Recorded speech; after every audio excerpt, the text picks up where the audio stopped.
Hello guys! So nag-crave tayo sa Indian mango, kaya dali-dali ko itong kinuhit sa puno. Well, yung puno guys is nasa tapat lang ng aming bahay, kaya madali ko siyang nakuha. Pagkuha ko nito guys is gabi na, kaya hindi ko masyado makita yung pagkuhit ko. So nahirapan talaga akong kuhitin to mga guys. Buti na lang may ilaw sa front ng aming bahay, kaya nakakuha ko ng 8. So hindi ko na nakunan yung aking pagkuhit mga guys, kasi hindi nyo naman masyado makikita kasi madilim. Kaya ito na siya sa aking kamay at babalatan ko na siya mamaya. Pinakita ko to kay mother. Ito yung reaction niya. Ilatibay. Gamitin na pala, basi mawasak kong ganite na. Panik si mother. Ila ay si. Kaya nagpuhin kapag hindi nag-vlog kapag ito. O di ba mga guys, in-advisean pa talaga ako na mag-vlog daw ako nagkukuhit. Sabi ko sa kanya, hindi nga ako makapag-vlog kasi madilim, o di ba? So takam na talaga yan si mother at gusto niya nang kumain ng Indian mango. Lalaway siya nung ipinakita ko sa kanya yung Indian mango. Siyempre, di naman ako pahuli at binanatan ko na yung Indian mango na kinuha ko. So -1 na siya kasi kinuha na ni mother yung isa. Kaya 7 na lang yung natira. So hindi na ako makapaghintay na mabalatan ko to lahat kasi gusto ko nang kumain ng Indian mango. Nagki-crave talaga ako kasi dito. Kaya sabi ko sa sarili ko, pag natapos ko to, lalagyan ko to ng toyo at asin. Na kung saan ako lang yung kakain.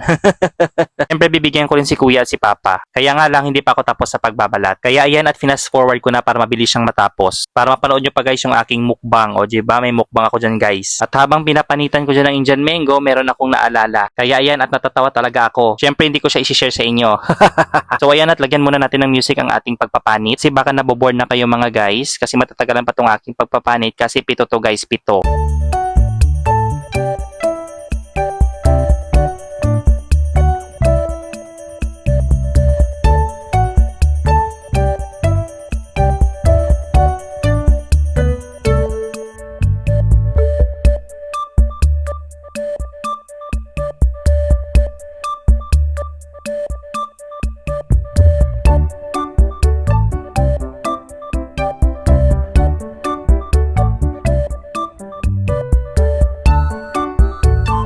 And ayan na guys, natapos na ako sa pagbabalat. And here na guys, ang outcome ng aking pagbabalat. O diba? So lagyan na natin ng toyo. Habang naglalagay ako dyan guys ng toyo, naglalaway na talaga ako. Gustong gusto ko na talaga tikman at gusto ko nang kumain.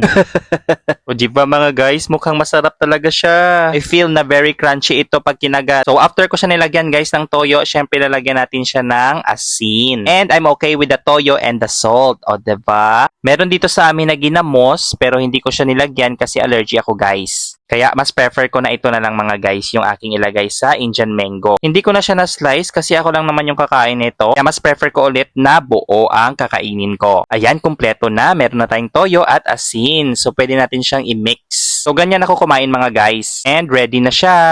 And ayan na at kakain na ako ng Indian mango na aking kinuha sa tapat ng aming bahay. Medyo komedyante pa talaga yung kapatid ko. Nagtago-tika pa talaga sa vlog. Pakasarap.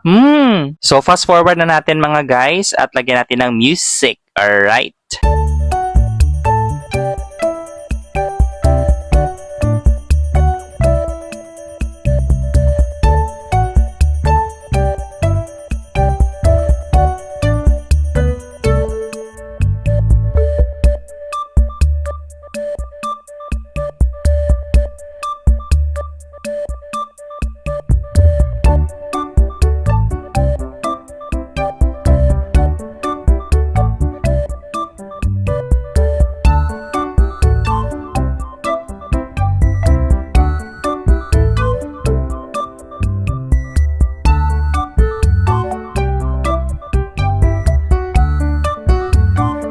And hanggang dito lang guys at see you on my next vlog. God bless and take care.